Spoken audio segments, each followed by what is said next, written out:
Okay, so let's talk about CUSMA, which is, in case you're wondering, the trade deal that's keeping Canada glued to the United States. The deadline's July 1st of this year.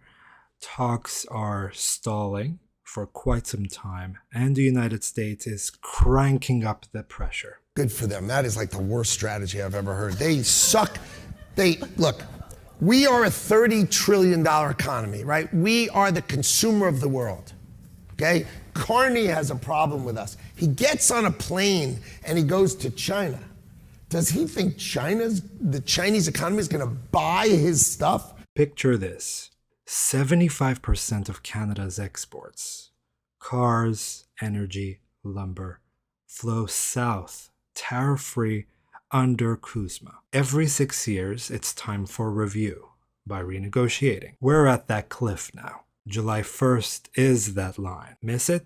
Well, tariffs snap back, supply chains choke, and prices jump back up. Canada's Prime Minister Mark Carney says no to surrender. Trump and his team, well, they smell blood. So buckle up with my play-by-play. So why is this good for Canada so far? In terms of stalled talks, well, you lock in the deal as is. There are zero tariffs, stable jobs in the auto sector with manufacturing plants, especially in Ontario from Windsor to Oshawa. But why is this not good for us? Well, the U.S. has been wanting to rewrite the deal in terms of cars, dairy products, also digital taxes. But should we give in?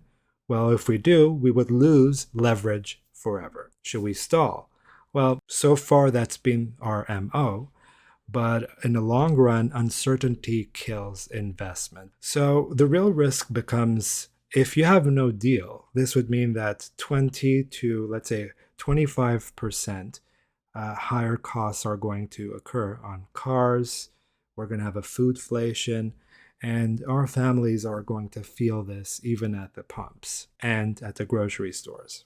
So here is the gut punch. The Bank of Canada warns talks are stalled, as we already have a dragged GDP. Exporters freeze hiring. Well, what about cars? Well, we have them integrated with Canadian Steel in Michigan when their trucks are transporting them. What if we have more tariffs hitting us? Well, vehicle prices are going to jump back up to 15%. Dairy farmers, well, U.S. wants more dairy products and access into our markets. Our milk will rise in terms of costs. So Prime Minister Carney does buy us time, but not much longer than that. Is Trump bluffing or is he being serious? Well, we do have a 75% reliance on the U.S. So a lot of critics have been spouting that we would eventually give in. Is what Prime Minister Carney doing so far good? Well, I disagree because my take is, of course, what he's been doing is the right path. He's clearly saying bluntly a no to the United States, as the United States demands us to reject this junior partner framing of what Trump and his Secretary Lutnick are trying to push.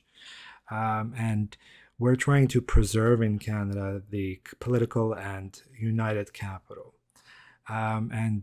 Carney's quotes frame this more like a negotiation on equal footing, not just a capitulation, right? Not giving in. So psychologically, he's doing an admirable job, quite intelligently and with class, as I keep saying, against Trump's bully tactics, which is Trump's MO, right? He also recently formed an advisory council of experts in the industry, upon which he would rely even more. And even conservatives are building cross-party buy-ins with expertise to show that Canada is not really budging nor bluffing during the negotiations. Even the Americans, Greer specifically, truthfully admitted that July 1st will not wrap everything up. So Carney's "it'll take time" response and mentality is the judicious approach because it normalizes extension of these talks without conceding bargaining power at all or even early on.